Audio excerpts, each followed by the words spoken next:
I found out my family had forged my signature for 5 years, taking out $300,000 in loans under my name. They even bought a luxury apartment using my identity, then planned to mortgage it when their business failed. When I confronted them, my brother just laughed. "You don't have kids. What's the harm in helping us?" They didn't apologize. They didn't feel guilty.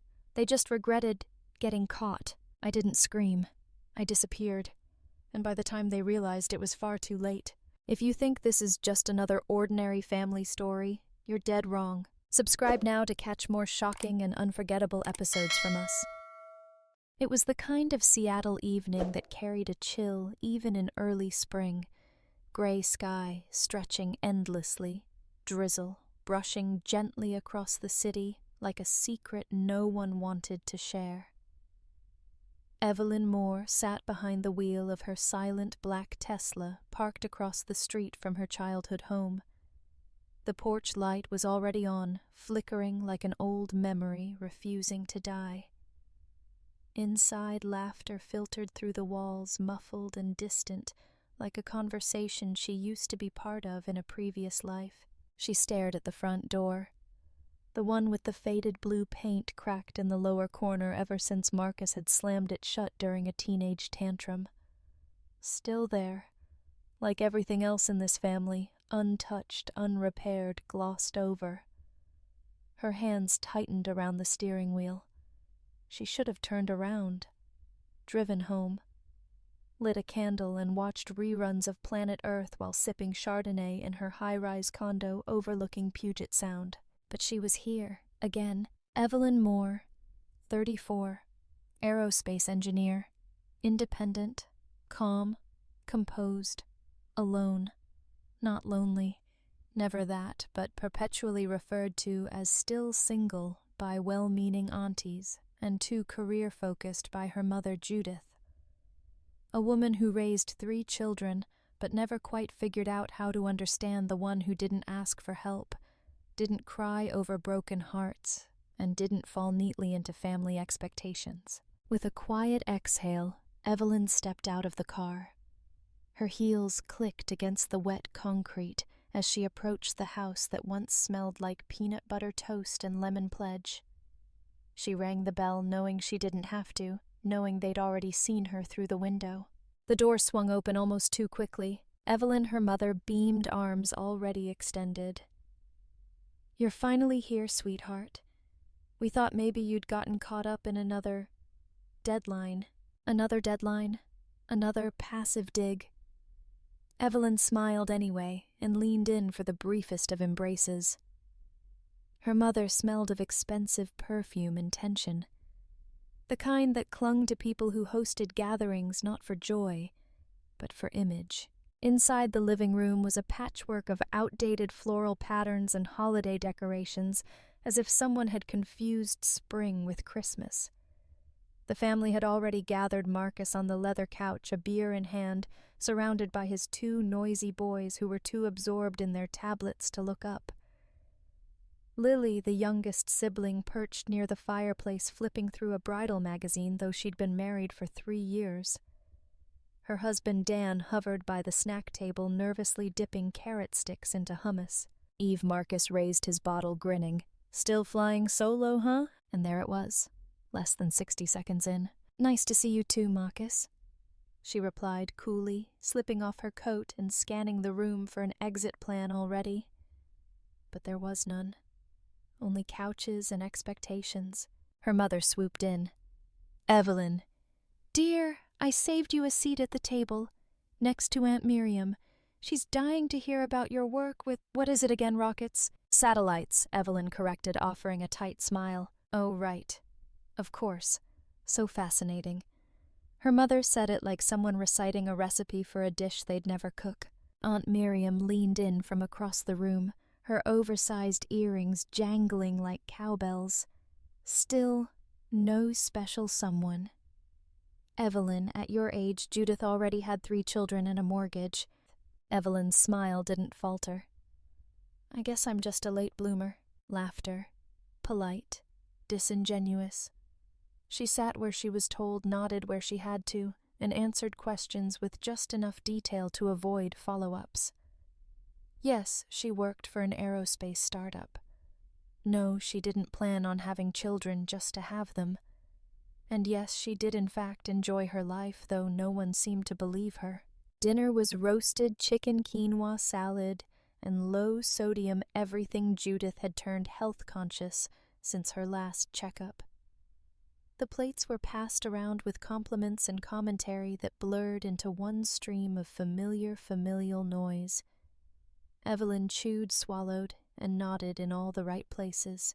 The topic of conversation inevitably circled around to family. "Jason's playing soccer now," Marcus said, proudly ruffling his son's hair.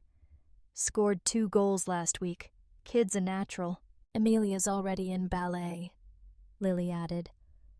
"We're thinking of getting her a tutor so she doesn't fall behind the other girls. It's competitive these days," her mother chimed in. "And isn't it just so lovely to have grandchildren around, Evelyn? You don't know what you're missing." Evelyn set down her fork. She didn't sigh, didn't protest, didn't storm out. She had long since learned that resistance only painted her as difficult. Instead, she sipped her water and let their words pass through her like vapor. She knew who she was, but that didn't mean it didn't sting. She looked across the table at Marcus, still bragging, Lily adjusting her bracelet so the diamond caught the light just right. Their lives were messy and loud and conventional. Hers was quiet and clean and often misunderstood. She didn't envy them, but she envied the ease with which they were accepted. Her choices came with a price distance. They made her other. They made her invisible. Dessert came in the form of a store-bought carrot cake with a single pink candle perched awkwardly in the center. Judith clapped. Everyone sang. Evelyn forced a smile through the awkward rendition of Happy Birthday for a woman who had given her life but never quite grasped how to honor it. As the song faded and forks clinked against plates, Evelyn excused herself. She stepped outside into the cold again. The air was damp, her breath visible. She leaned against the wooden porch railing and stared up at the cloudy sky. She was tired, not of being alone, but of being made to feel like she should apologize for it.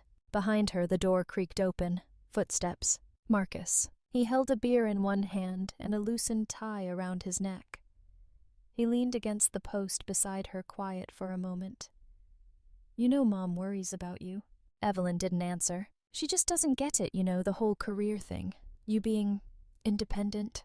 I'm not a puzzle for her to solve," Evelyn said softly. Marcus chuckled, but it lacked warmth. "Still, she means well." Evelyn turned to him, then eyes narrowing just slightly. "Do you?" He blinked. "What?" She shook her head. "Nothing, just wondering."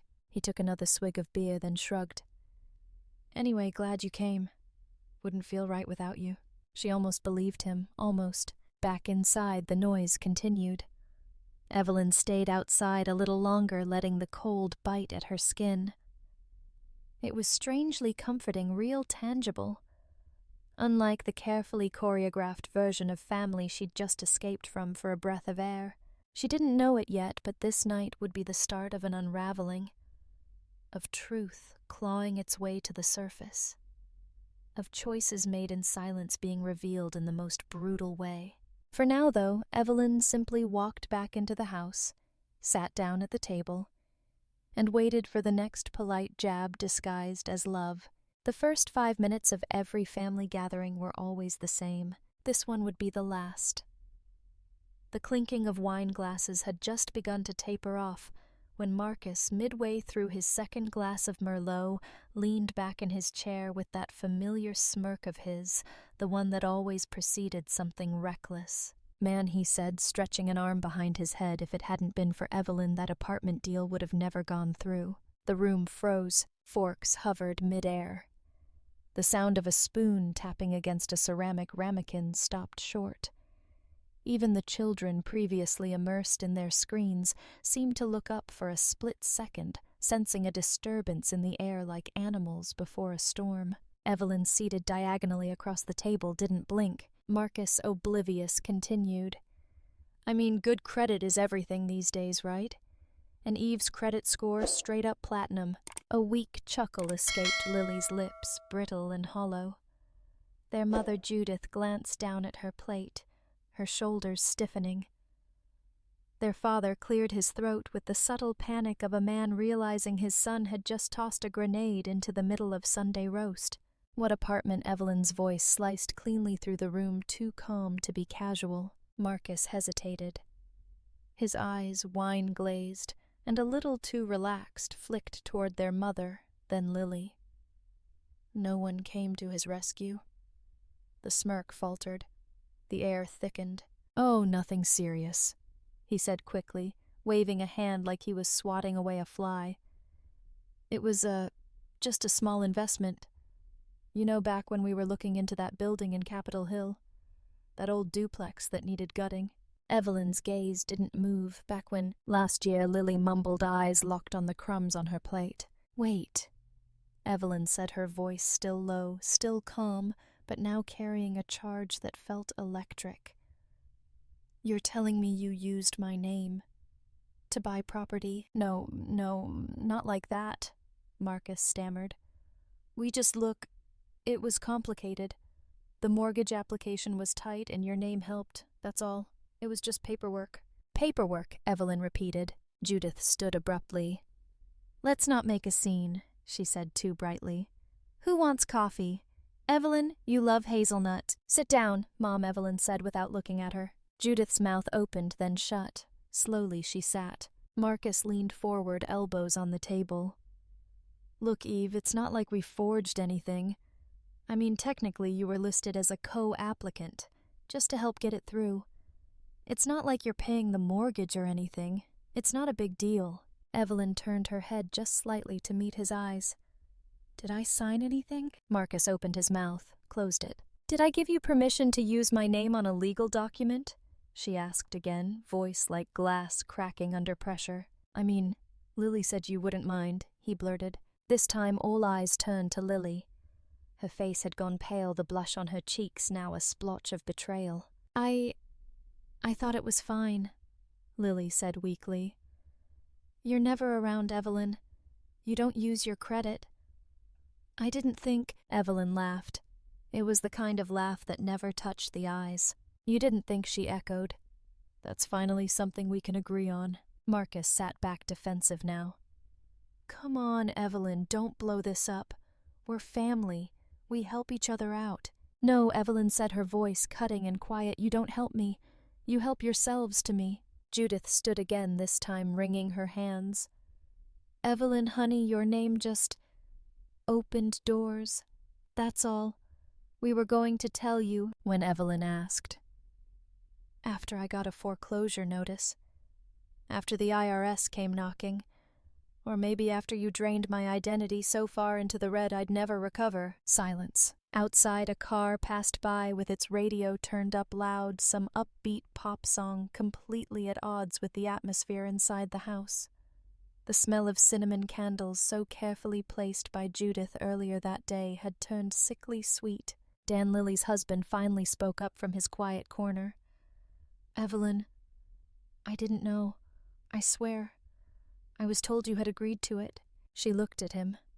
Really looked. Dan had always been the outsider, invited, tolerated, but never fully in the fold. For once he looked just as shocked as she felt. Marcus chuckled, trying to lighten the mood, a tactic he'd used successfully his entire life. Okay, let's all just calm down. I think we're blowing this out of proportion. It's not like we used your money. Just your name. "Just my identity," Evelyn said, each syllable deliberate. "No harm done," Marcus offered. "No harm done," she said. "You've compromised my credit, my name, my legal standing. And you did it without a word. Look, you've got good income, a stable job, no kids, no debts," Marcus said. "You weren't using any of it. We just thought—" Evelyn stood up. "I wasn't using it," she repeated. "So you used it for me." No one said a word. Her mother finally found her voice. "Don't be dramatic, Evelyn. It was a family decision." Evelyn blinked. A family decision made without me, using my identity, lying about my consent. Judith straightened her shoulders, defensive now. You always isolate yourself, Evelyn. You show up once a month, bring your fancy wine talk about things none of us understand.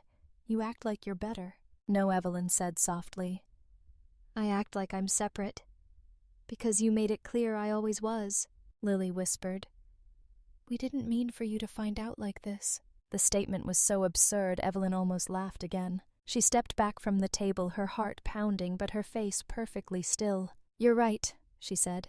You didn't mean for me to find out at all. And then she turned, grabbed her coat, and walked toward the door. No one moved to stop her.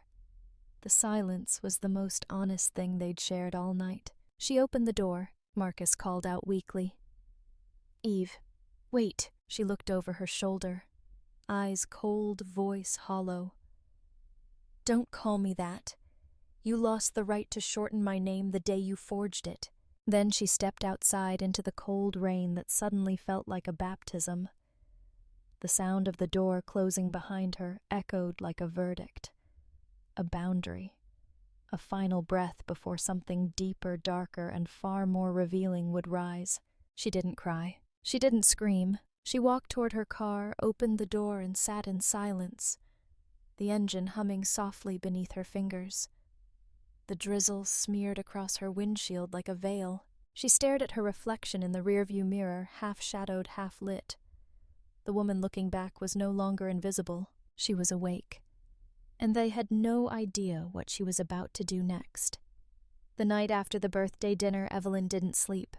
She lay awake in her condo, 28 floors above the flickering lights of downtown Seattle, staring at the ceiling as the storm inside her grew teeth. The city's quiet hum beyond her window, normally soothing, felt like white noise now buzzing against the disbelief roaring inside her head. They used my name, not figuratively, not in passing, literally. For what? A duplex. An investment property. No, it was more than that. She knew the difference between a slip of the tongue and a confession masked as casual banter. Marcus had dropped that line not with pride, but with the confidence of someone who believed she'd never notice. Or worse, never care. They had underestimated her. Again. At 2:17 a.m., Evelyn slid out of bed and padded across the room barefoot. Her fingers danced across the keyboard of her laptop with the same precision she used when programming aircraft systems. There was no emotion in her movements now, only calculation. She logged into her credit report dashboard. 3 minutes in, her breath stopped. There it was. Not 1, not 2, but 5 open credit accounts that she hadn't touched, names of banks she didn't use, loan numbers. She'd never seen balances she hadn't accrued. Together they totaled over $320,000.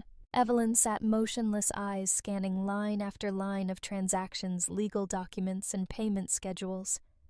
The blood drained from her face. The largest account was linked to a mortgage underwritten through a private lender based in Tacoma, tied to an LLC, registered just last year. The LLC bore a familiar name, Mel J. Properties, LLC. Marcus Edward Lily Judith. She laughed once, a single bitter sound, then clamped her hand over her mouth. Her body was cold now, adrenaline pushing through her like jet fuel. This wasn't just deception. This was fraud, and it was done by her own blood. She clicked through every item on her report, downloaded PDFs, screenshots, transaction history. She opened a spreadsheet and began building the timeline. One by one, the loans stacked up like blocks in a house of cards she never agreed to build. At 3:45 a.m., she poured herself a cup of coffee, black, no sugar, and opened her second laptop. This one was reserved for only 3 things: tax prep, retirement management, and emergencies. Tonight qualified. She pulled up her encrypted contact list and found the name she hadn't dialed in over 2 years. Sloan Reed, financial forensic analyst, ex-NSA contractor, sharp as acid. Evelyn had helped her out of a jam with a government data compliance algorithm once. In return, Sloan had said, "If anyone ever screws you over, call me. I burn clean." Evelyn typed only 2 words. Ready. A response came within 90 seconds. Send everything. Don't hold back. By sunrise, Evelyn had emailed a zip file of encrypted documents organized by folder and timestamp. A second copy was saved on an offline drive inside a fireproof lockbox. She wasn't taking chances. Not this time. As daylight crept through her floor-to-ceiling windows, Evelyn showered, dressed, and walked into her office at Stratodynamics Aerospace with her usual straight posture and calm voice. No one suspected a thing, but her mind wasn't on propulsion systems or orbit algorithms. It was on signatures. Whose handwriting had they forged? Who had called the bank pretending to be her? Had they used an old driver's license copy? Was the notary real? She scheduled a meeting with an attorney that afternoon. He was a quiet, polished man named Jason Lynn, recommended by one of Evelyn's colleagues. He listened without interruption as she laid out her findings in calm, professional tones. When she finished, he looked up slowly and said, "You understand, this is not just identity theft. It's criminal impersonation. And since it involves real estate, it crosses into felony territory." She nodded. "And the perpetrators are my immediate family." Jason didn't blink. "Then we'll need to move quietly. Have you confronted them?" "Not yet," she said. "Don't," he advised. "Not until we have evidence and leverage." Leverage. The word tasted foreign in her mouth. Evelyn had always equated confrontation with conflict, and conflict with dysfunction. But this was warfare, emotional and financial. Jason referred her to a private investigator who specialized in familial fraud cases. Evelyn met with her that evening in a coffee shop across the water in Bainbridge. The PI was a woman in her 50s with a military bearing and eyes that scanned rooms like radar. Evelyn slid the documents across the table. "Most people don't come to me until they're bankrupt," the woman said, flipping through the files. "You're early. That's a good thing." "I'm not just looking for damage control," Evelyn said. "I want the truth. I want names, dates, IP addresses. I want to know who signed what and when." "You want a chain of custody?" the PI said with a grin. "I can get you that." "Good." They shook hands. Over the next 72 hours, the puzzle began to take shape. Sloane dug through the mortgage application metadata. One of the documents had been digitally signed from an IP address that resolved to Marcus's home network. Another traced back to Lily's real estate firm login, clearly used during her lunch hour from her office. The notary was a friend of their father's, retired, likely unaware of the fraud or complicit. That was yet to be confirmed. The LLC was created 6 months earlier. Judith had signed as a silent partner, which likely meant nothing more than a scanned signature pasted into a template. The property in question, duplex Capitol Hill, $780,000, was now underwater in its value. According to records, a second mortgage had been taken out on the unit just 2 weeks ago. In Evelyn's name, her chest tightened. It wasn't just a matter of lies anymore. It was systemic theft. They were building a future on her name, one misstep away from ruining her entirely. She closed her laptop. She wasn't angry. She was surgical, because now she had proof. They thought she wouldn't notice. They thought she'd never look. They thought wrong. The final puzzle piece snapped into place on a rainy Thursday afternoon, when Evelyn sat hunched over her laptop, eyes red from lack of sleep, but locked in a kind of mechanical focus that bordered on obsession. Sloane had just dropped a secure file into their shared encrypted drive. One folder, labeled Verified Applications, 5-year timeline. Evelyn clicked. Inside were over 24 PDFs, mortgage applications, student loan co-signing forms, car lease agreements, and private school tuition deferments. Each one had a signature in her name.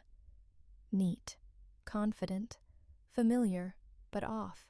They had forged her signature, repeatedly. Some were scanned copies of her real signature lifted, she realized, from old bank documents, or the joint tax filing she'd once done with her father as part of a one-time investment favor. Others were attempts to mimic her writing outright shaky imitations that no financial institution had bothered to scrutinize. The documents told a silent, infuriating story. 5 years of transactions. Quiet, calculated theft done not with ski masks or crowbars, but with email attachments. Casual deceit and the audacity of familial entitlement. A $30,000 student loan for Lily's oldest child, co-signed in Evelyn's name. A $45,000 home equity line for Marcus's house renovation secured using the same fake documentation. A $90,000 tuition loan for a private high school Judith insisted her grandchildren deserved, despite lacking the means to afford it. And then the crown jewel, the $780,000 mortgage for the Capitol Hill duplex. It was a beautiful property. Evelyn had visited the listing once out of curiosity, back when it went on the market. She remembered the sleek marble countertops, the floor-to-ceiling windows, the view that shimmered like glass. At the time, she'd considered it out of her budget. Apparently, her family hadn't. They had bought it, in her name, without a word. The file included a lien notice dated just last week. Payments were in arrears. The lender was preparing to escalate legal proceedings, foreclosure, asset seizure. The letter was addressed to Evelyn Moore. Not Marcus, not Judith, not Lily. Her. She stood from the table slowly as if gravity had shifted. This wasn't a misunderstanding. This was a long, slow bleed that no one had warned her about because no one ever thought she would check. Because Evelyn was the quiet one, the dependable one, the one who didn't ask for much and never rocked the boat. They had used that against her. She walked into her kitchen, poured herself a glass of water, and drank it in one slow motion. Her reflection in the microwave door caught her off guard. She looked pale, thinner, not in body but in presence, like someone who had been gradually erased without noticing. Her phone buzzed. A text from Lily. "Hey, can you review this PTA donation letter real quick? You've always had the best phrasing." Smiley face. Heart emoji. Evelyn stared at the screen. She opened her notes app and began typing. $30,000. Lily's co-signed loan, $12,000. Judith's dental surgery not covered by Medicare, $7,800. Marcus's property tax lien, I covered 2 years ago, $18,500. Lily's hybrid SUV lease co-signed, $24,000. Summer camp tuition across 4 years, $780,000. Capitol Hill, duplex mortgage. By the time she was done tallying, the total stood at $308,800 in direct or co-signed liabilities tied to her name, her social security number, and her financial stability. None of them had told her. None of them had asked. None of them had even had the courtesy to lie convincingly. They had treated her financial identity like a family heirloom passed around, borrowed, repurposed, without even the decency of a thank you. She sat back down and opened her email. A new message had arrived from Sloan. Subject: need to see this. Urgent. She clicked. Attached was an audio file, a recorded call between Marcus and the private lender. The man on the other end, whom Evelyn assumed was the loan officer, was asking for additional documentation for the duplex mortgage. Marcus chuckled on the line. "Yeah, Evelyn's traveling for work. But we're all good. You know, family trust and all that. She's totally on board. Can she sign this latest authorization?" "Sure," Marcus said. "Just email it to me. I'll handle it." Click. The call ended. Evelyn replayed it. Twice. Then she saved it into a new folder on her encrypted drive labeled Legal. For 5 years, they had quietly built a financial world behind her back, held together by lies and justified by entitlement, all under the guise of family. What they hadn't accounted for was that Evelyn was no fool. She wasn't naive. She was patient, discreet, meticulous. And now she was furious. Not the explosive kind, the kind that flips tables and slams doors, but the slow-burning, pressurized kind that rewrites fates and rewires family trees. She stood and walked to the window. The clouds had begun to part, the rain thinning into mist. Seattle's skyline shimmered beyond the haze. Her phone buzzed again, another message from Lily. "Oh, and did Mom tell you about the bank calling her? Something about a form they still need your signature on. Can you handle it? We're swamped with recital season. Evelyn didn't respond. She didn't delete it either. She simply smiled softly, coldly, and opened her calendar. She had appointments to make, and a future to reclaim. Not theirs, hers. The house was quiet, save for the soft hum of the dishwasher and the faint ticking of the wall clock in the kitchen. Outside, the Seattle sky had deepened into that ink-drenched gray that always seemed to precede something. A storm, a decision, a fracture. Evelyn sat at the edge of her bed, still dressed in her work slacks and blouse, though her shoes had been kicked off hours ago. The apartment lights were dimmed, casting golden shadows across the floor. In her lap was a leather-bound journal, worn at the edges, corners curled from years of handling. It was the only thing she'd kept from college that wasn't a diploma. She opened it slowly. A blank page. Her pen hovered. Then she wrote, "If I disappeared, would they notice? Or just panic about the unpaid bills?" She stared at the question, unblinking. She flipped back several pages. Most were lists, projects, flight schedules, grocery reminders. But scattered between them were fragments. Moments.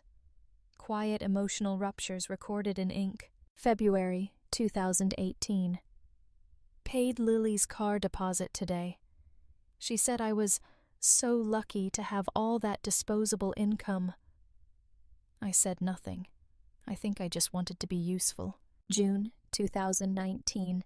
Dad mentioned again how I should freeze my eggs.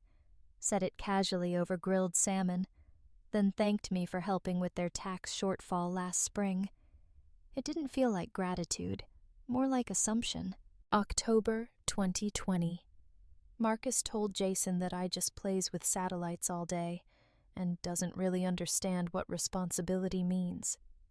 This while using the check I gave him for Emma's braces. Evelyn's breath hitched. The memories came rushing back, sharp and vivid like a slideshow of betrayal. She remembered standing in line at the bank, quietly transferring $15,000 into her brother's account because his mortgage had lapsed and his wife's job had been furloughed during the pandemic. She remembered Lily sobbing on the phone after Dan lost his job, pleading for help to keep their daughter's school tuition paid. Evelyn didn't hesitate. She wired the money within an hour. No questions, no conditions, but also no thanks. What came instead were the comments, the constant digs, the reframing of her success as selfishness, her singlehood as sadness, her independence as arrogance. "You travel too much, Evelyn. Maybe if you stopped chasing airports, you'd have a ring by now. It must be nice not to have real responsibilities. Well, of course you can afford that. No kids, no husband, no stress." Each comment was a pinprick. Small, subtle, cumulative. Over time, they had built a narrative around her, a myth that Evelyn had it easy, that she was cold, that she didn't really understand what sacrifice looked like. But they never saw the Saturday mornings she spent researching investment accounts for her nieces and nephews, or the late-night hours combing through loan forms to co-sign with care. They didn't see her hesitate before every transaction, wondering if this would be the time someone said thank you and meant it. They never did. Evelyn flipped to a fresh page and began to write again. This time slower. Maybe I've been giving to prove something. That I'm worthy of belonging, even if I don't fit their mold. But it's not working. It never has. She stopped, tapped the pen against her knee, then wrote again. They don't love me for who I am. They love what I can provide. And that's not love. That's convenience. She underlined the word. The realization landed like lead in her chest, heavy, immovable. Her family hadn't just betrayed her trust. They had exploited her love, weaponized her silence, twisted her loyalty into obligation, and she'd let them for 5 years, maybe longer. She'd mistaken proximity for connection. She'd accepted scraps of affection in exchange for financial lifelines. And now, sitting in her quiet apartment with her name tangled in fraudulent debt, she realized what she'd been afraid to admit. She had never really belonged. She was the outsider invited to the table only when a check was needed. The photo op aunt, the fallback, the backup generator when the family's lights dimmed. But not the daughter, not the sister, not really. She set the journal aside and stood, paced once across the room, her bare feet soundless on the hardwood, her mind racing. She could call Marcus, scream, threaten, demand repayment. She could gather the evidence, send it to the police, to the bank, to anyone who would listen. She could sue them, ruin them, but none of that would fix what had already broken. Evelyn stopped at the window, watched the drizzle beat against the glass. The city below blinked on office buildings, intersections, coffee shops, each one teeming with strangers who didn't know her name. And still it felt more honest than home, she whispered aloud. Do they even know me? Then, with a steadiness that surprised even herself, she answered, No, but I know me. She walked back to the journal, wrote one final line on the page. I won't ask for the money back. I'll ask for something they never gave me: respect. And if I can't get it, then I'll take something else. Control. She set the pen down, closed the journal. And in that quiet room, in the silence that had always felt like loneliness, but now felt like clarity, Evelyn Moore made a decision. She wasn't going to punish them with rage. She was going to destroy their illusion, brick by brick, lie by lie. She would dismantle the machine they'd built with her name, not out of vengeance, but out of justice. She wouldn't demand repayment. She would deliver consequence. And when it was done, she would walk away, not empty, not broken, but free. Because finally, Evelyn Moore understood the difference between helping out of love and being used out of habit, and she was done being a habit. On a cold Saturday morning, Evelyn Moore became someone new. It started before dawn, before the world had opened its eyes, before her family had stirred their first cup of coffee, before Seattle's gray sky had a chance to spit its first drop of rain. She sat at her kitchen island laptop, open legal pads spread around her like maps to an exit she'd already committed to taking. She didn't rage. She didn't cry. She dismantled, deliberately, quietly, like disarming a bomb wired by people who smiled in family photos and used her name like it belonged to them. The first step: transfer of assets. At 5:14 a.m., Evelyn initiated a full sweep of her liquid assets, savings, investment portfolios, retirement accounts into a newly established blind trust registered under a holding company based out of Vermont. The name of the trust was anonymous, untraceable. E.M. Aurora Holdings. It sounded like a tech startup, clean, sterile, empty of the warmth she'd once tried to find in shared bloodlines. The trust was managed by a fiduciary law firm she'd vetted for months without anyone noticing. Sloane had found them discreet, airtight, and utterly merciless in protecting client privacy. By the time the sun peeked over the Sound, over $2.2 million in assets had vanished from Evelyn Moore's known accounts and re-emerged under a legally distinct entity. Step 2, revoke all powers of attorney. She had learned painfully that her father still had access to her old joint savings account, a favor she'd offered when their pension fund dipped during the market crash in 2020. Her brother Marcus still had co-banking privileges from when she'd helped him qualify for his business line of credit. Lily had been listed as her financial emergency contact on 3 separate service providers. No more. Evelyn drafted and digitally signed a series of notarized documents terminating every form of financial delegation her family had access to. She logged into her bank's every one and removed shared user access secondary contact numbers and auto-alert forwarding rules.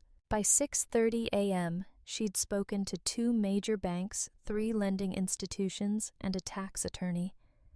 She canceled every joint authorization and locked down her credit with a Level 2 security freeze that required an in-person biometric scan to reverse. Her financial oxygen was now hers alone. At 7:45, she called the property manager of her downtown condo. "Yes, Ms. Moore," the manager said.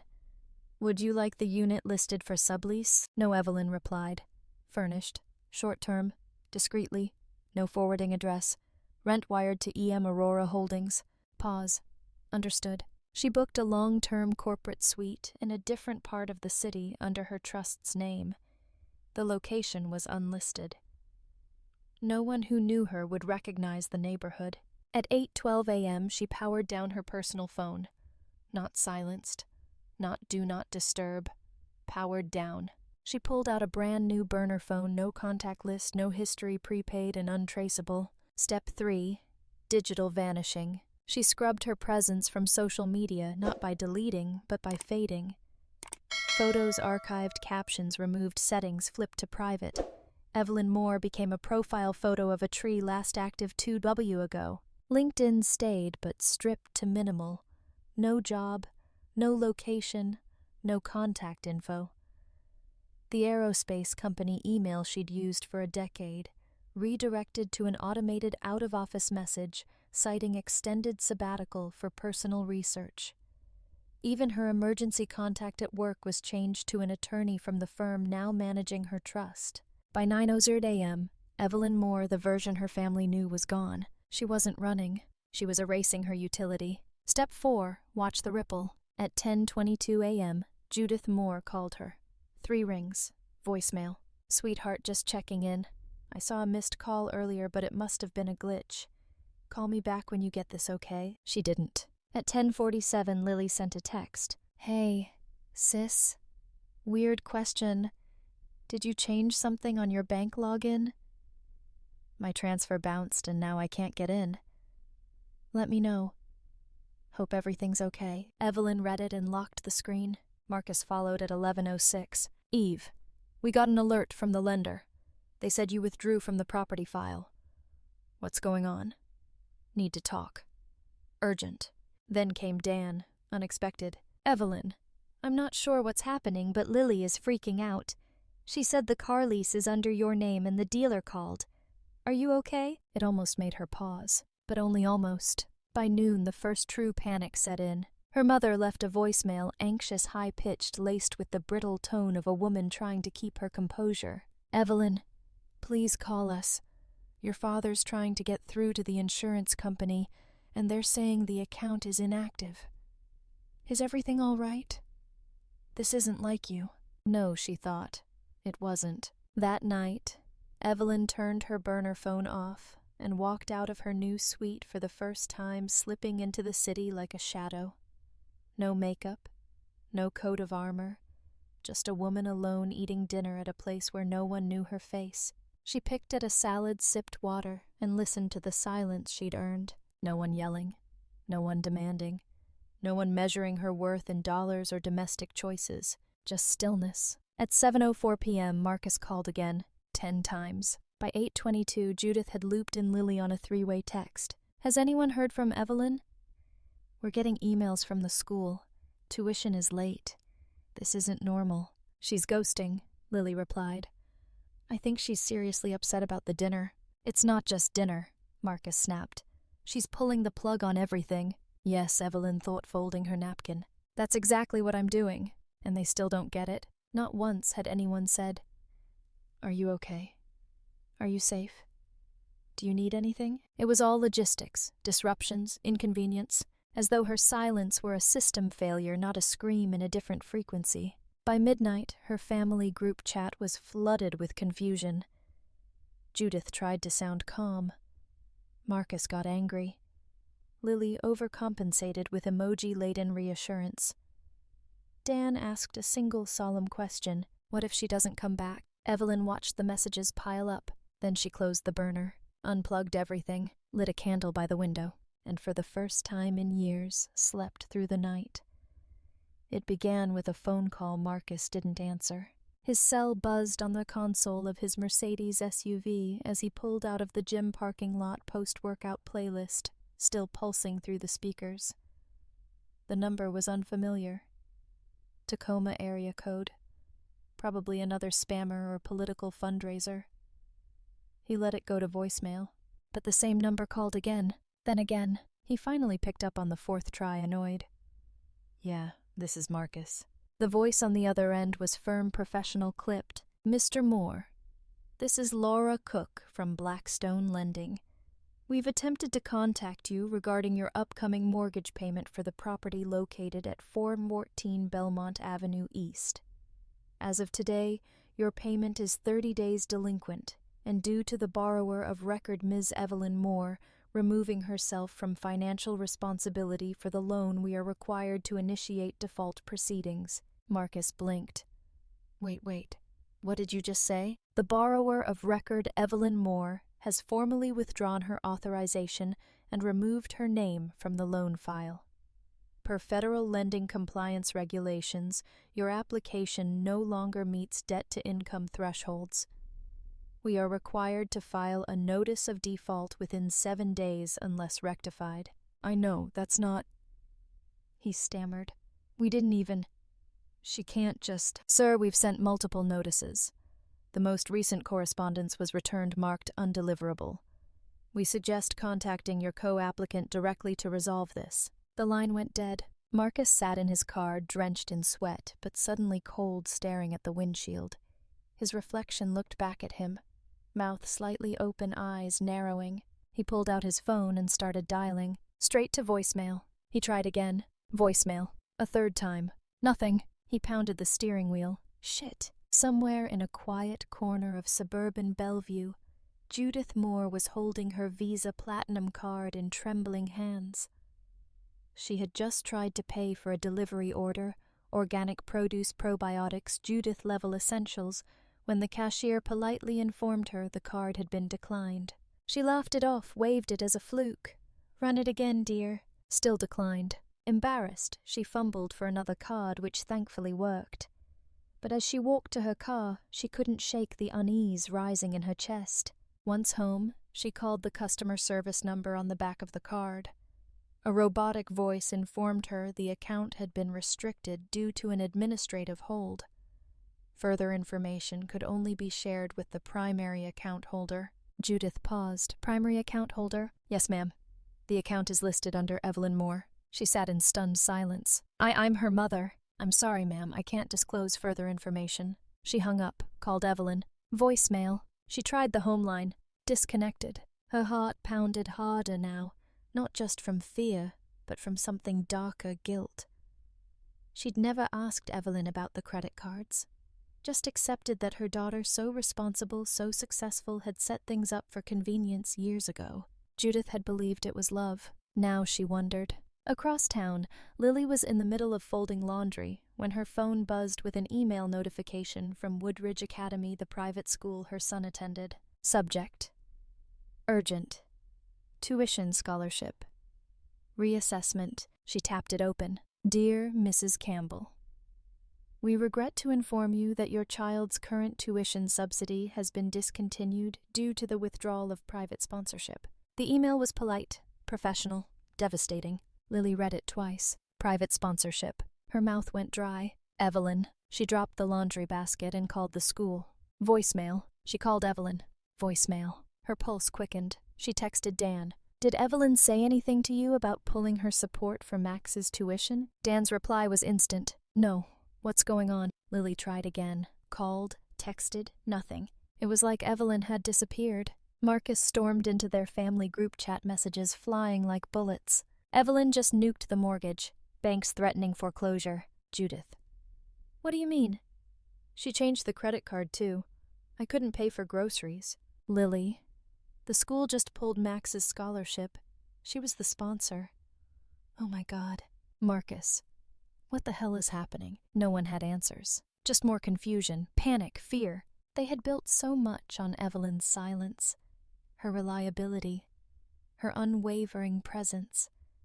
And now, with a few keystrokes and no warning, it was all unraveling. By late afternoon, Judith was pacing the living room in house slippers, her phone clutched like a lifeline. She called Evelyn's office. I'm sorry, the receptionist said. Ms. Moore is on a sabbatical leave. We have no further information. Judith gripped the edge of the kitchen counter. That doesn't make sense. She didn't tell anyone. The receptionist paused. I wish I could help. We were told she's unreachable until further notice. Judith ended the call and slumped into the dining room chair. She remembered the check Evelyn had written last summer for the new patio extension. She remembered Evelyn quietly paying the property tax bill that Judith had forgotten. She remembered the birthday cruise she'd always said she couldn't afford, but Evelyn made happen with just a smile and a travel voucher. She'd told herself it was Evelyn's way of showing love. Now she wasn't so sure. Marcus was calling her. Judith didn't answer. Lily texted again. Is she okay? This isn't like her. But maybe it was. Maybe they'd never really seen her. By evening, the silence had become unbearable. They called Dan. They called co-workers. They even emailed the HOA of her building only to be informed Evelyn's condo had been subleased to a third-party agency. No forwarding address provided. Gone. Truly gone. In her absence, what remained was the infrastructure they'd built with her name, mortgages, tuition, insurance access. And piece by piece, Evelyn was taking it back. No anger, no confrontation, just silence and action. By midnight, Marcus sat on his couch with the foreclosure notice in one hand and his phone in the other. The screen was filled with unanswered calls, unopened messages. He dropped his head into his hands. "Where are you, Evelyn?" he whispered.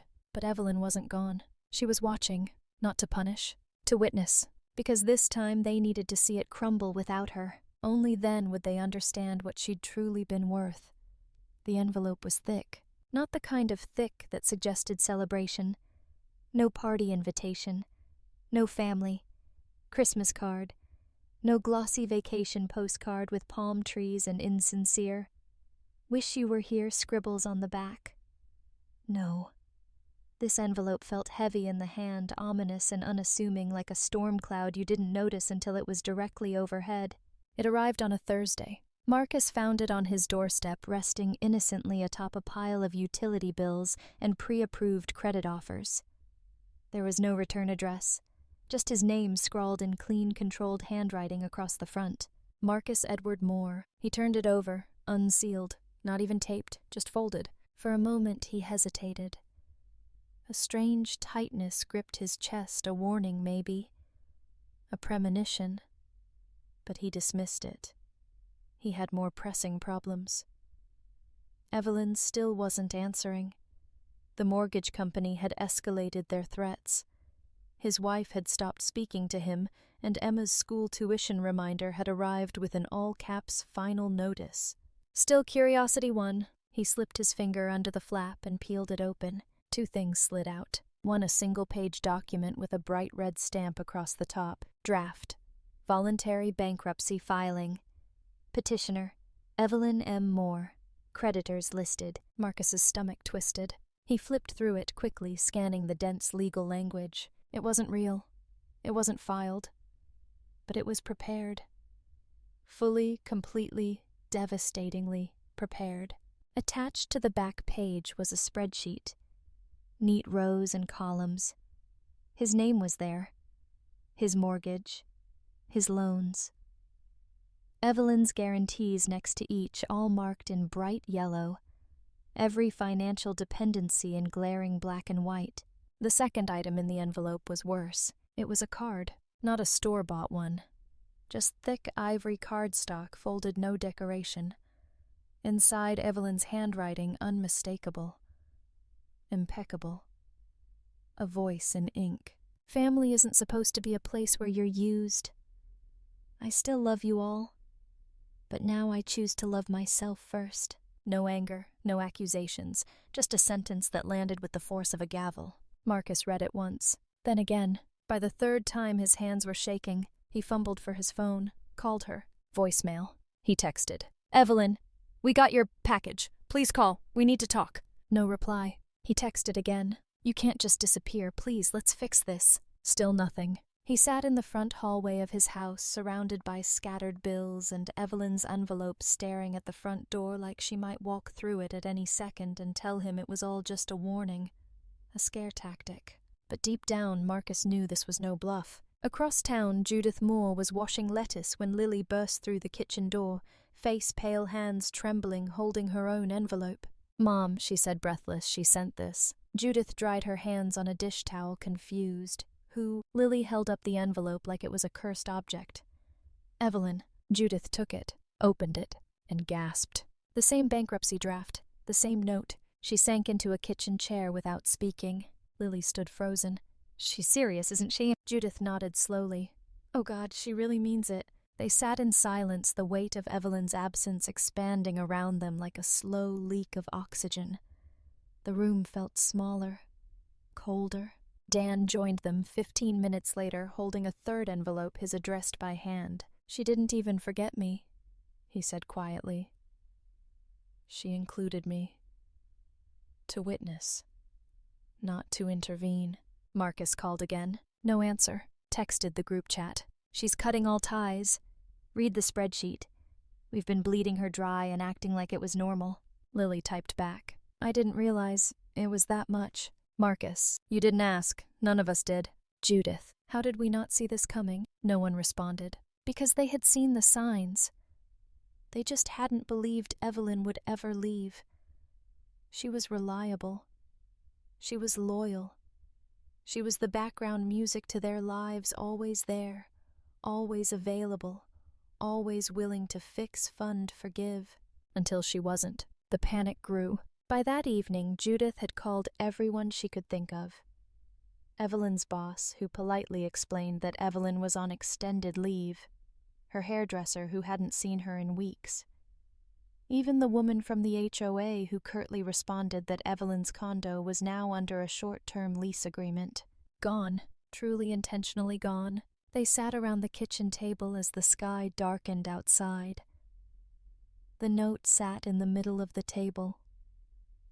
Evelyn's words as sharp and final as glass. "Now I choose to love myself first." Judith wept quietly. Lily scrolled through photos on her phone, pausing on a picture of Evelyn with Max, her son, at last year's science fair. Evelyn had built the volcano with him. She'd brought the materials, printed the report, even stayed to clean up. No one had really thanked her. Dan rubbed his face with both hands, speaking for the first time in an hour. "She's not trying to punish us. She's trying to reclaim herself." Marcus stood suddenly, knocking his chair back. "I need to talk to her," he said. "You won't reach her," Dan said gently. "I have to," Marcus snapped. "I need to tell her she's wrong." "No," Judith said softly. "She's not wrong. She's just done." The group chat buzzed again. Marcus opened it. "Lily." "What do we even say now?" Marcus didn't answer. He couldn't. Because nothing they said would matter anymore. Not until they understood that Evelyn hadn't left to hurt them. She'd left to save herself, and that was what they had never given her permission to do. The silence after Evelyn vanished wasn't peaceful.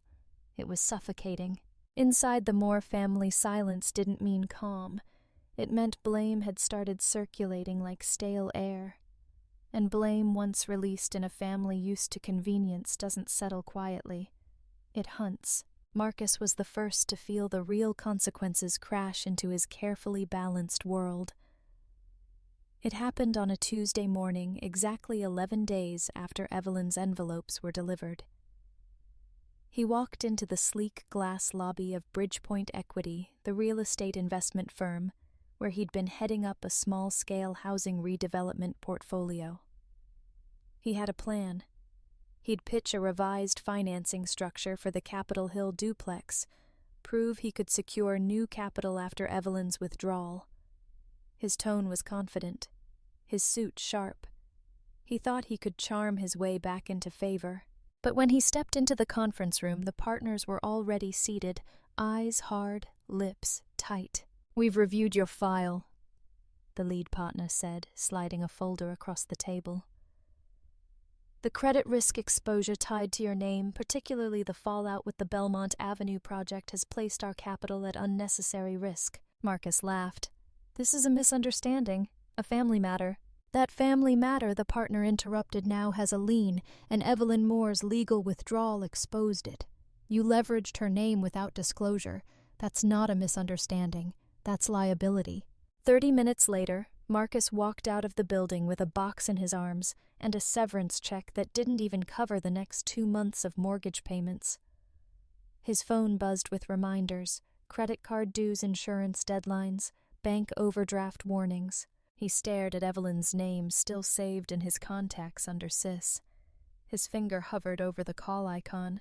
He didn't press it. Back in the family home, Judith was facing a different kind of reckoning, one shaped not by contracts, but by assumptions. She was seated in her living room, prescription bottles rattling in a brown paper bag beside her, staring at an email she'd read 5 times already. Subject: policy terminated. Dear Mrs. Moore. We regret to inform you that your premium concierge health package has been cancelled due to non-payment. Your membership benefits ceased as of April 1st. She'd called the clinic in disbelief. The same clinic where Evelyn had paid for her full diagnostic workups the last 2 years, early screenings, wellness panels, on-demand specialists. The receptionist was kind but firm. Unfortunately, your daughter removed her payment information from the system. You're welcome to continue on a self-pay basis. Judith had laughed a dry, humorless sound. Self-pay, she repeated like it was a foreign word. She hung up and stared at the wall where a photo of her children as toddlers still sat in a gilded frame. Evelyn in the middle, clutching a toy spaceship wearing a crooked paper crown. Now that little girl had turned into the woman who'd pulled the financial scaffolding out from under them all. Judith rubbed her temples. The first headache started last week. This one didn't feel like it would go away anytime soon.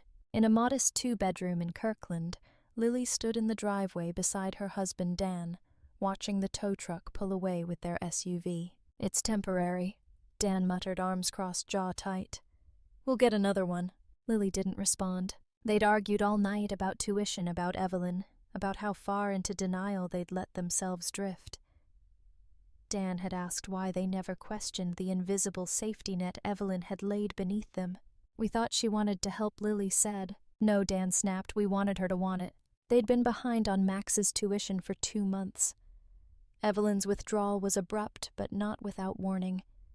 They just didn't listen. The school offered a payment plan, but it meant liquidating assets. The SUV was the first to go.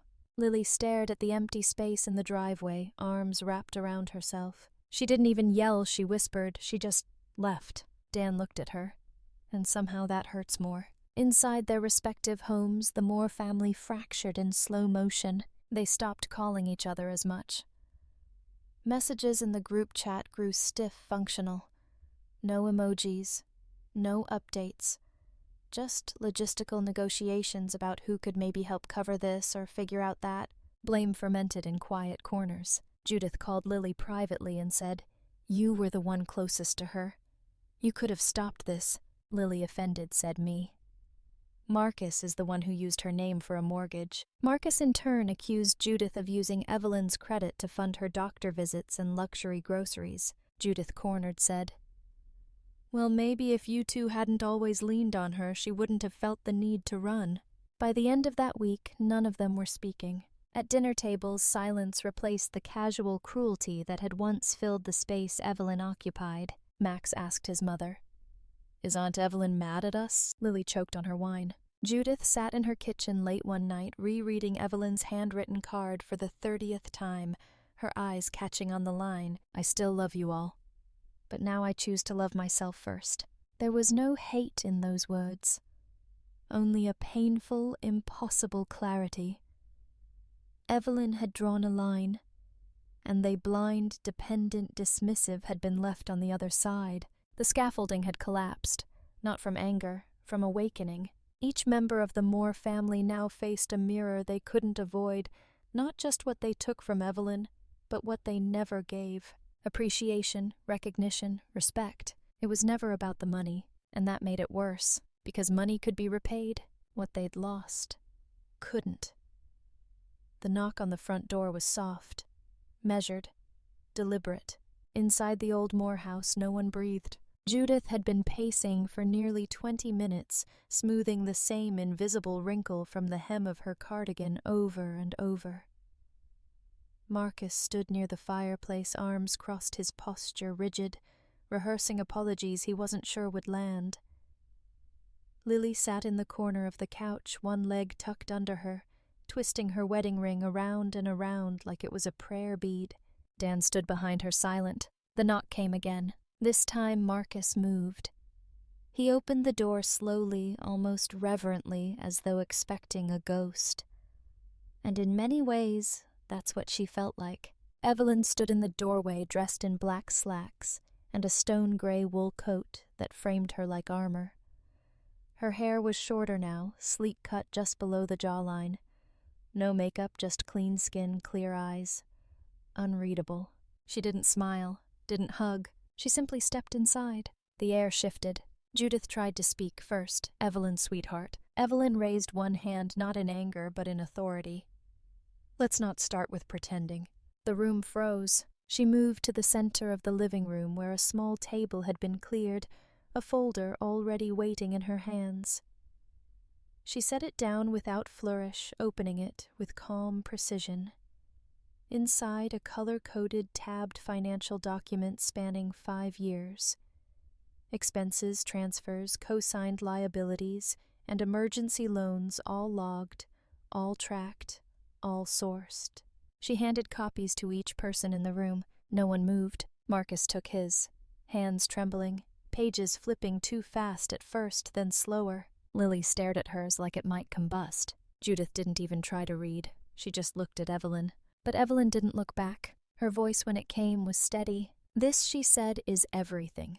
Every cent, every loan, every late-night call I answered with wiring instructions, every tuition I covered, every mortgage I shouldered, every hospital bill, car deposit, home improvement fantasy you couldn't afford but felt entitled to anyway. She let the silence breathe.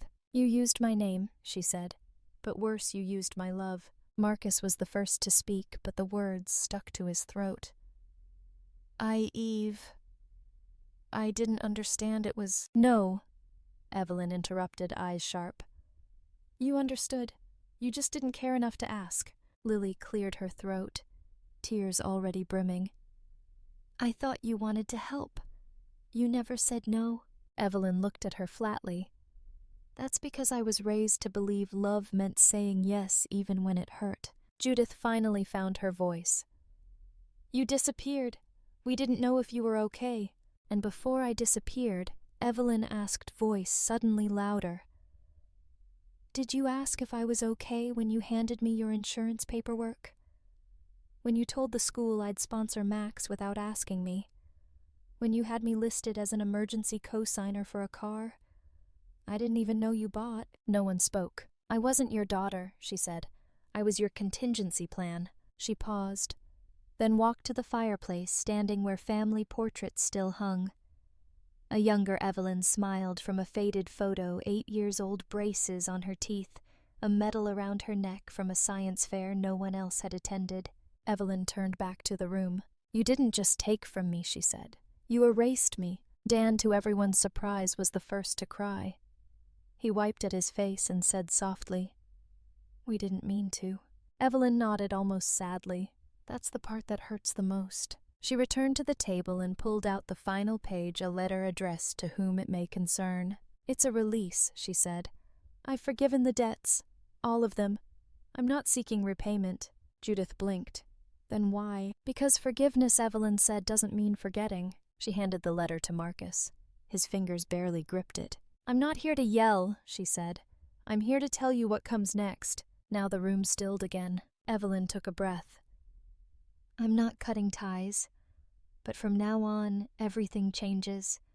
No more assumptions, no more financial favors, no more quiet sacrifices passed off as help I was never asked for.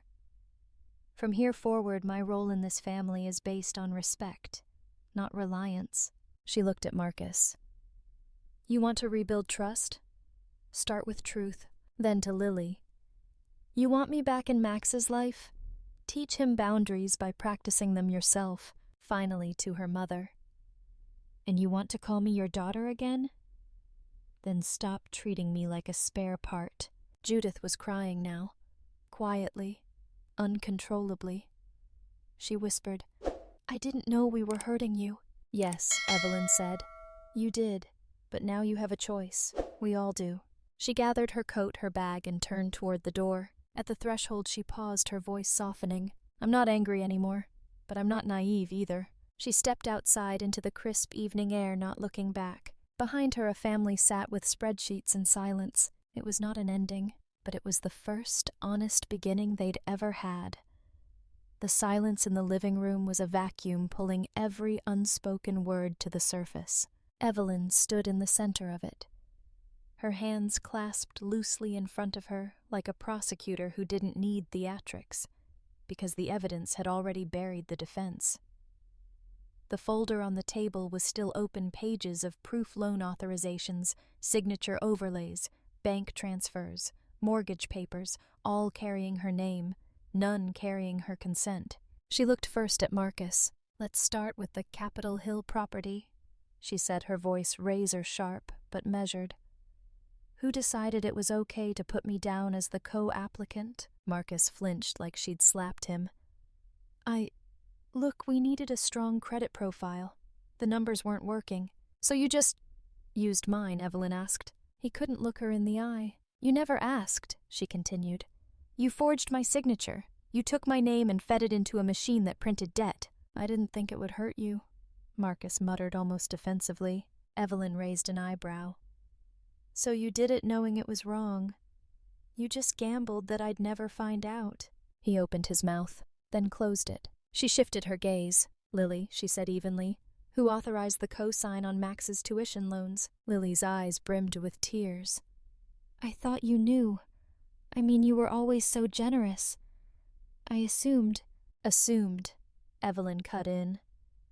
"You assumed that because I'd said yes before you never had to ask again?" Lily blinked hard, a single tear slipping down her cheek. "I sent the check," Evelyn said coldly.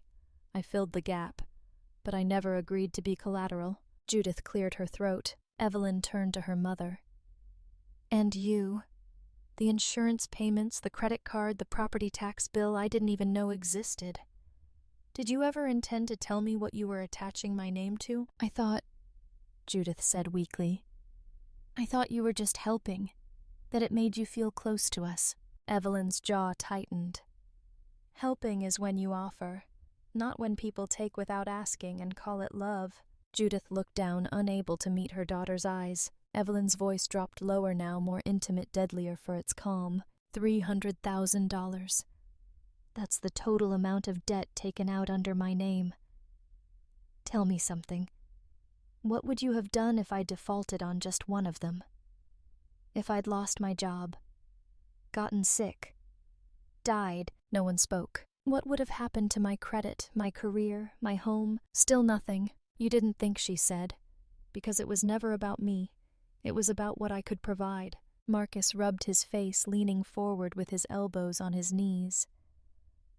"I was going to pay it back, I swear." Evelyn looked at him. "You weren't even making the minimums." Lily's voice was barely audible. "I'm sorry." "Sorry isn't a receipt," Evelyn replied. "Sorry doesn't reverse a forged document.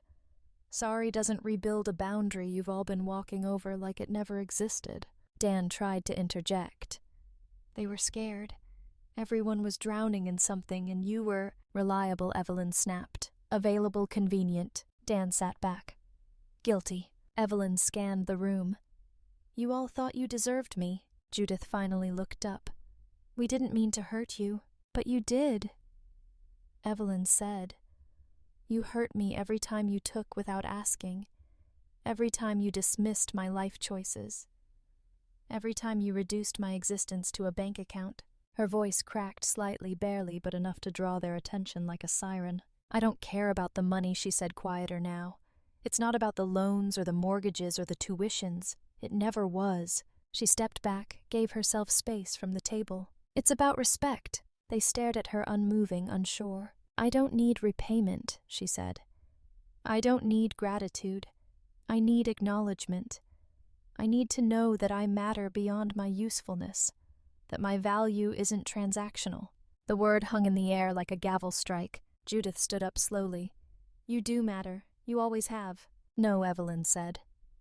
"I mattered when I signed the check. When I gave the yes. When I showed up with money or solutions. The rest of the time I was just the single one. The one with no real responsibilities." She looked around the room, eyes hard. "Do you even know what I do for a living?" Silence. "I'm a senior aerospace engineer. I've launched 7 satellites. I've been published in journals that none of you have read. I have patents, teams under me. I've trained women in STEM across 3 continents." No one replied. Evelyn laughed once. "But all anyone ever asks is when I'm getting married." She let the silence breathe. Then she stepped forward, lifted the stack of documents, and pressed them back into the folder. "I came here to tell you I'm not angry anymore. But I'm not naive either. I've rebuilt my life with guardrails, Judith whispered. Does that mean you're leaving again? Evelyn's expression softened only slightly. No, she said. It means next time you want something from me, you ask. She turned toward the door. Marcus rose, stepping forward. Evelyn, please. She stopped him with a glance. I'm not here to be begged, she said. I'm here to be heard. And she walked out. The door closed behind her, not with finality, but with intention. Inside the room, a family sat not in ruin, but in recognition. What fell wasn't just silence. It was the delusion that she would always be theirs, no matter how much they took. The living room felt colder after Evelyn spoke, as though her words had sucked all the warmth out of the air. The folder of documents had been closed and removed. The confessions had been made. The apologies, if they could be called that, were half-formed, awkward, more about guilt than understanding. Evelyn stood near the front door now, her coat draped over her arm, her back to the fireplace that had once warmed their childhood Christmas mornings. Behind her, Marcus sat with his face in his hands. Lily clutched her half-read spreadsheet, her eyes fixed on a coffee stain on the carpet as though it had answers. Judith remained standing, but slightly hunched, like her spine had collapsed under the weight of realization. No one dared speak first, so Evelyn did. I'm not coming back, she said plainly, like stating a fact, not a threat, not a punishment. Just a boundary, being placed gently but immovably between them. Judith flinched. Evelyn, I know things will take time, but this isn't about time, Evelyn interrupted. It's about trust, and I'm not rebuilding something that was never truly there to begin with. Lily's voice trembled. Then why did you come? Evelyn turned to her sister, eyes steady. To say this to your faces, so none of you get to rewrite the story in your heads. She shifted her stance, steady and deliberate. Forgiveness, she continued, isn't the same as reconciliation. It's not a door you can push open with a few tears and say, welcome home. Forgiveness is for me, not you. Marcus stood up then, desperate. What about the kids? They miss you. They don't understand what's happening. Evelyn softened only for a moment. They're not responsible for any of this, and they won't be punished for it. From her purse, she pulled out a sealed envelope. She handed it to Marcus. Inside is the confirmation of 5 education trusts, she said. 1 for each of them. Max, Emma, Jason, Sophie, and Ethan. Fully funded, independently managed. No access for parents, no withdrawals. College only. Marcus blinked, stunned. You, Evelyn, this is— Don't thank me, she said, her voice tightening. It's not a gift. It's insurance. To make sure the next generation doesn't inherit your recklessness. Lily's eyes welled again. So we're cut off. Evelyn met her gaze with an edge of steel. You're not cut off. You're finally being asked to stand on your own. Judith stepped forward, her voice breaking. And us. Your father and I. You're adults, Evelyn said. You raised 3 kids. You can figure out how to retire without siphoning off your daughter's future. But we're family, Judith whispered. Evelyn tilted her head. Then maybe it's time you act like it.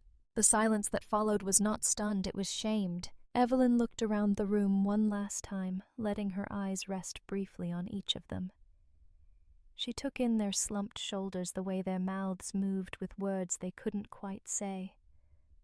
She saw fear, regret, maybe even love buried beneath it all. But not change. Not yet. And she was done waiting. Without another word, she slipped her coat on, buttoned it, wrapped the scarf around her neck like armor. Judith reached out. Evelyn, please. Evelyn paused at the door hand on the knob. I'm not disappearing, she said.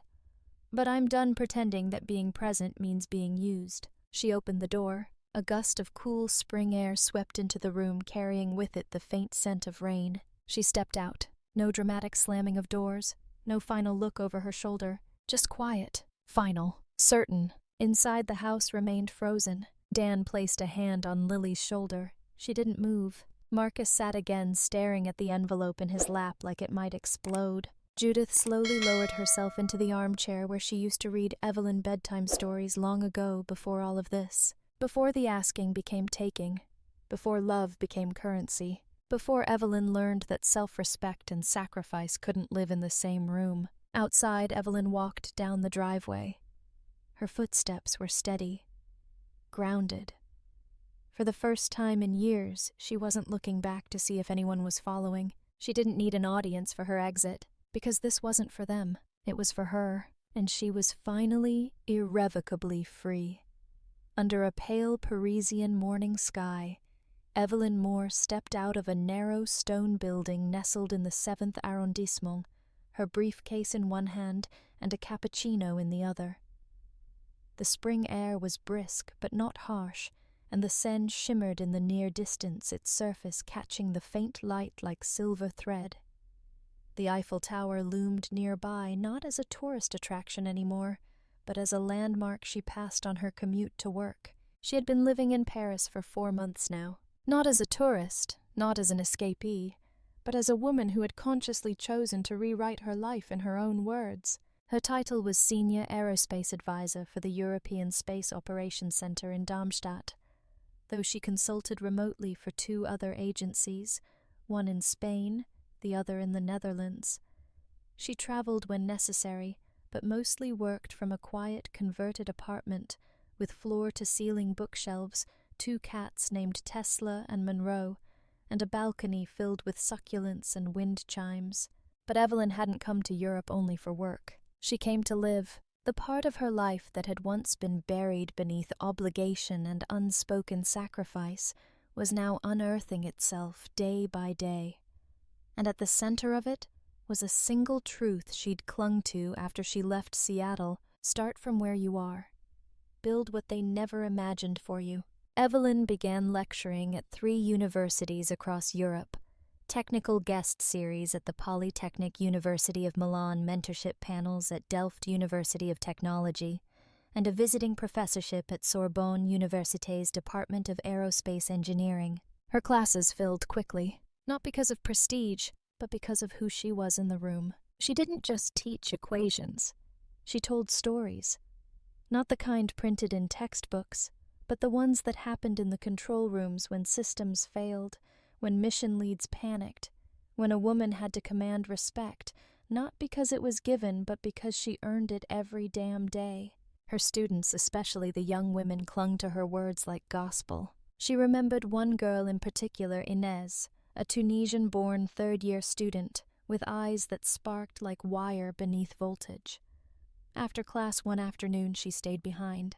"Professor Moore," she said, hesitant but determined, "how did you know when to walk away from people who say they love you, but only when you're useful?"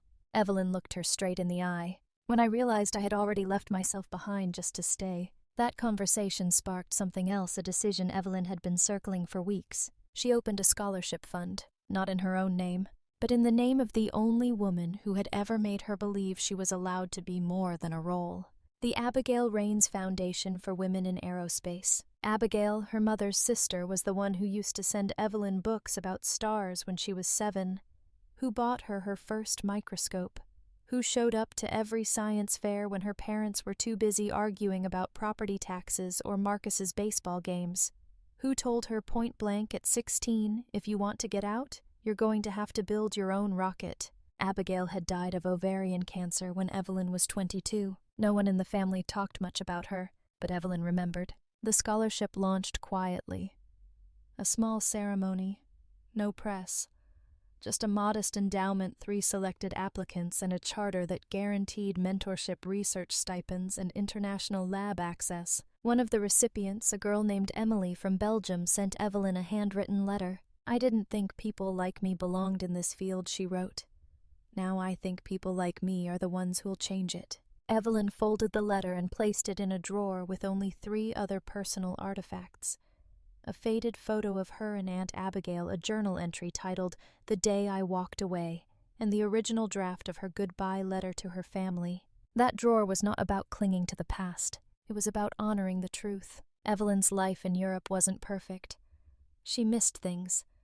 Seattle's coffee, the smell of pine after a rainstorm, the sound of Max's laugh when he got excited about dinosaurs. But she never missed who she was back there, because here she was whole. Sometimes she still received emails from her family. Lily sent updates about the kids. Judith sent long, wandering letters that were part apology, part memory lane detour. Marcus sent the occasional acknowledgement of her scholarship fund, usually framed in business language. She replied now and then, polite, distant, firm. Her boundaries were not fortresses, but they were gates with keys she held alone. One night, as she walked home from a lecture at Sorbonne, the city humming around her, she paused at a small bakery still glowing from the inside. She stepped in, bought a loaf of olive bread and a lemon tart, then returned to her flat and opened the window to let the breeze in. She ate in silence, not loneliness, silence, and for the first time in a very long time, she was full not just from food, but from her own presence, from the life she had created from ashes, from choosing again and again not to be bitter but to build, from remembering what it meant to not just escape but to rise. She wasn't the woman they remembered anymore. She was the woman they never truly knew. Under the quiet hum of fluorescent lights in a dusty real estate office on the outskirts of Seattle, Marcus Moore was filing lease paperwork for a client's third-floor walk-up in Rainier Valley. It wasn't glamorous. It wasn't high-stakes development or flashy investment portfolios. It was honest, grounded work, the kind that required showing up listening, reading fine print. It had been 6 months since Evelyn walked out of their lives for good, and Marcus finally was beginning to understand why. He was working 2 jobs now. During the day, a junior agent handling mid-tier rentals and fixer-uppers. At night, he drove for a private delivery company, ferrying legal documents, food orders, the occasional late-night floral delivery. It didn't pay nearly as much as he was used to, but it paid. And it was all in his name. No cosigner, no phantom credit anchor keeping his head above water. At first, the humility had chafed. But something strange had happened along the way. The shame started to fade. In its place came discipline, then dignity. Then on one particular night, after a 12-hour double-shift piece, he came home showered, made toast, and pulled out Evelyn's final financial spreadsheet, the one she'd left behind like a mirror. He studied it the way one studies a scar, not with regret, with reverence. Meanwhile, Lily had returned to a place she never thought she'd revisit, a second-grade classroom. The luxury candle business had folded. She sold her shares for pennies on the dollar when her partner refused to pivot during a sales decline. Dan had been the one to suggest teaching again. At first she laughed it off. Now she couldn't imagine doing anything else. The school was in Bothell, modest, underfunded, vibrant. Her students were mostly children of immigrants, many learning English for the first time. She spent her mornings shaping vowels with them, teaching them how to hold pencils, read stories, find their voices, and in the quiet hours between class and grading she thought of Evelyn, the Evelyn she never truly saw, the Evelyn who had once helped Max build a solar system mobile out of tinfoil and popsicle sticks, who had paid for Max's private tutoring without ever boasting about it, who never demanded gratitude, but who now, in her absence, seemed to live in every act of grace Lily offered these kids. She didn't talk about her sister at school, but on days when her students achieved something a full sentence, a spelling test passed a drawing labeled in 3 languages, Lily thought she would have loved this. Back at the Moore family home, Judith had begun a strange new ritual. Journaling. It started as a suggestion from her therapist, part of a reluctant journey into late-life emotional accountability. At first it was awkward. She didn't know what to write. She listed groceries appointments, blood pressure readings. Then one night she opened a fresh page and simply wrote, "Evelyn was never cold. We were just never listening." After that, the floodgates opened. Each entry was a reckoning not of finance but of memory. She wrote about the way Evelyn used to line up her crayons in color order before every art class. How she once built a wind turbine out of an old desk fan and coat hangers for a 5th-grade science fair. how she hated birthday candles never because of the sugar, but because of the forced performance of pretending to be surprised. Judith wrote night after night. She wasn't distant. She was disciplined. She wasn't stubborn. She was strong. She wasn't unloving. She was unloved in the ways that mattered most. She wrote about the time Evelyn overheard a relative call her wasted potential for not marrying. She wrote about how she didn't defend her. She wrote about how that silence haunted her still. One afternoon, Judith sat alone at the kitchen table, Evelyn's old room down the hall now converted into a study. She looked through the window and watched the neighbor's daughter ride her bike in circles. She imagined Evelyn as a girl again, wild-haired, curious, with a mind that leapt faster than her tongue. And then she wrote, "She isn't coming back. I know that now. But I hope wherever she is, she's finally been given everything we couldn't." None of them spoke of Evelyn in the past tense. She wasn't gone. She had just stepped out of their story and into her own. The family still met for holidays. Smaller now, quieter. They shared less out of guilt and more out of necessity. They cooked together, did dishes together, laughed sometimes, cried when the subject of Evelyn came up, which it always did. They didn't idolize her, but they no longer minimized her either. They spoke her name with care. They spoke her name with weight. Max kept a framed photo of Evelyn on his desk next to a drawing she had once helped him make a crude rocket ship labeled Aunt Eve's Space Power. Emma Marcus's daughter started saving up to study abroad. Paris, maybe. Like Aunt Evelyn. Judith started setting aside $25 each month to donate to the Abigail Raines Foundation. She wasn't wealthy anymore. But the act was more than money. It was memory. It was apology. It was a small way of saying you mattered. In Evelyn's absence, they didn't fall apart. They unraveled, and then they rewove something new from the tattered threads. Not because they were trying to win her back, but because they finally understood what it meant to stand on their own, what it meant to love without leaning, what it meant to grow without being carried. Evelyn never returned to the Moore house. She didn't need to, because finally, they were learning how to live without stealing from her light. Under a soft morning sun in her Paris apartment, Evelyn sat at her writing desk overlooking the cobblestone street below a fresh pot of Earl Grey steaming beside her. The balcony doors were open, the lace curtains swaying gently in the breeze, and somewhere in the courtyard a violin played a slow, haunting tune. The world felt still, and today Evelyn had something to say. 5 envelopes sat in front of her, each hand, addressed each holding a single letter and a personal note card with pressed wildflowers she had gathered on a hike in Provence. Max, Emma, Jason, Sophie, Ethan, her nieces and nephews. She hadn't written to them since she left, not out of spite, but out of precision. She had needed distance time to separate the noise of guilt from the truth of intention. Now she was ready not to re-enter the family, but to build a quiet bridge just wide enough for 5 children to cross. She picked up her fountain pen, took a breath, and began. "Dear Max, you probably don't remember much about me now. Maybe that I used to build volcanoes with you. Maybe my weird love for freeze-dried astronaut ice cream. Or that time we turned your bedroom into a mission control center and pretended your stuffed animals were colonizing Mars. I remember all of it. I want you to know something. You are smart, not just because of your grades, but because you ask questions no one else thinks to ask. Never let anyone shame you out of curiosity.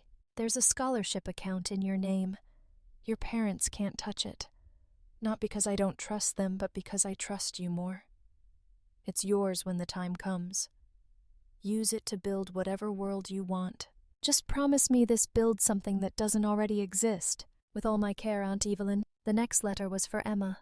"Dear Emma, when you were 5, you asked me if rockets had feelings. I didn't know how to answer at the time. Now I think maybe they do, because every rocket has to burn part of itself just to fly. You don't have to burn yourself to be brilliant. The world will try to tell you that being soft is weak. Don't listen. You are already stronger than most people ever allow themselves to be. And your art, Emma, your art matters. I've made sure there's a scholarship in place. Whether it's science or sculpture, it's there to lift you. No strings, no expectations, just space to become. I believe in you. Always, Aunt Evelyn. Letter by letter, Evelyn wrote without hesitation. To Jason, she wrote about his quiet resilience and how leadership isn't about volume, it's about steadiness.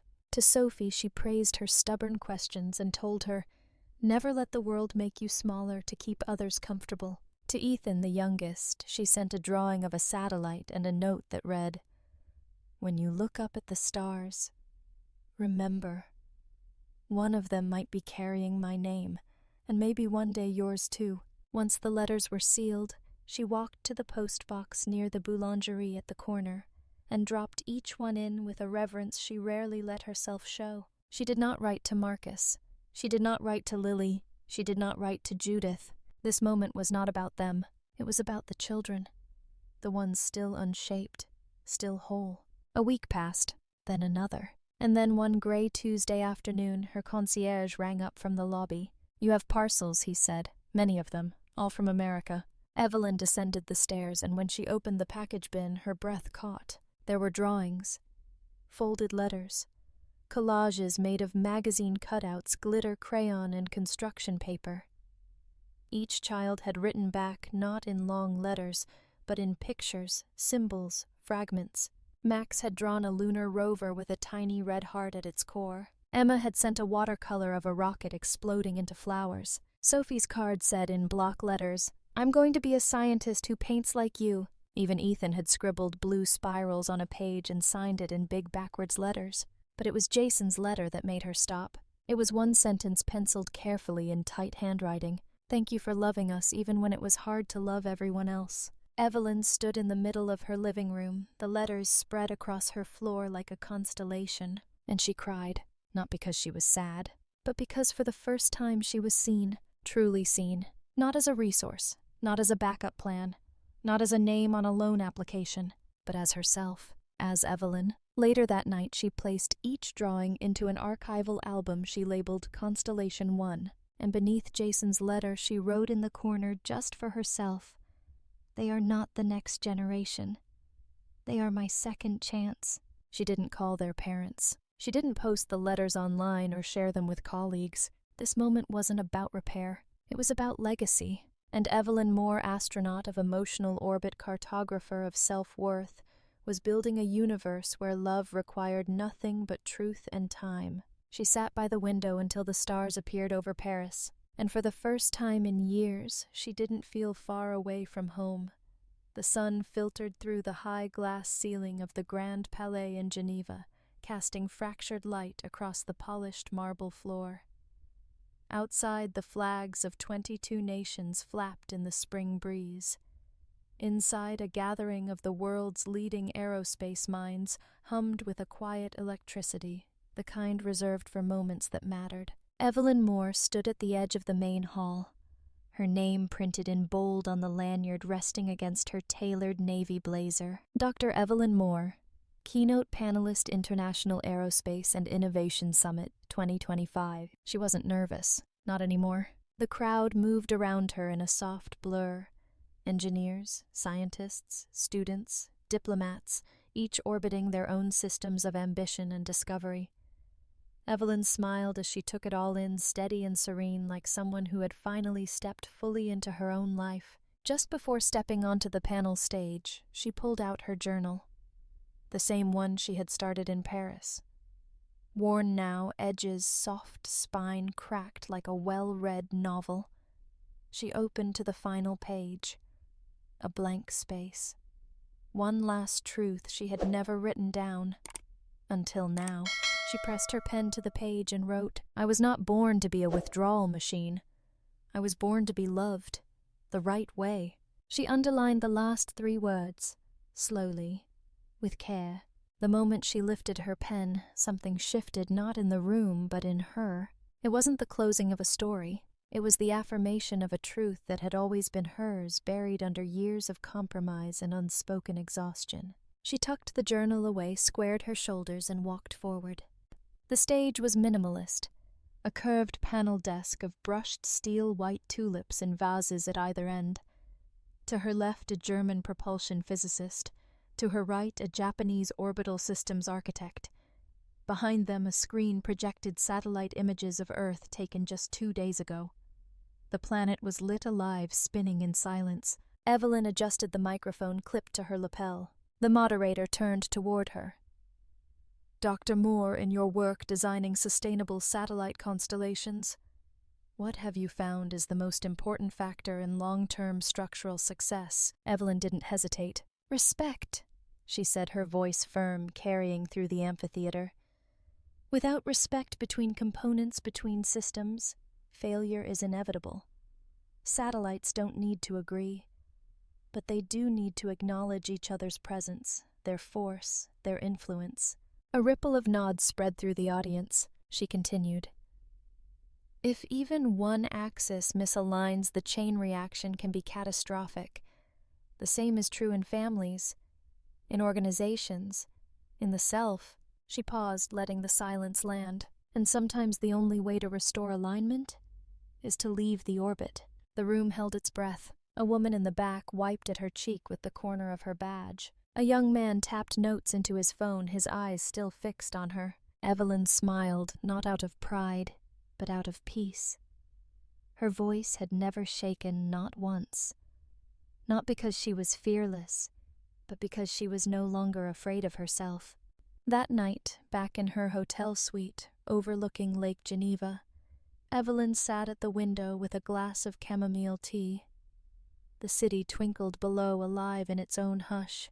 On the table beside her was a stack of messages from conference attendees. Students who wanted to follow her.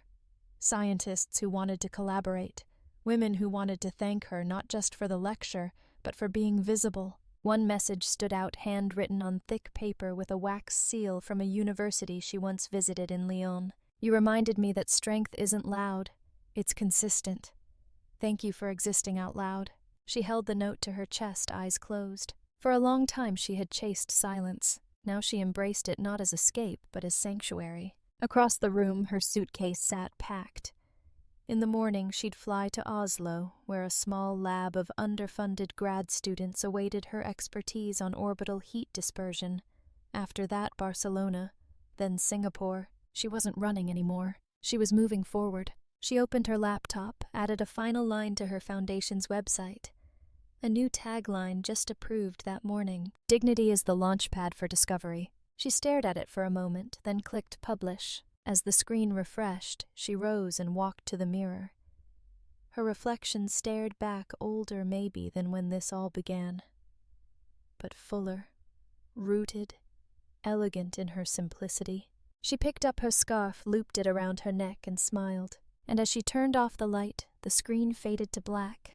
Fade in. Evelyn walks across the marble floor of the International Summit, a quiet, steady presence amid motion and noise. She passes a line of flags, her heels clicking softly against the stone. A few students nod at her with shy awe. She nods back. The camera lingers on her expression, serene, not triumphant.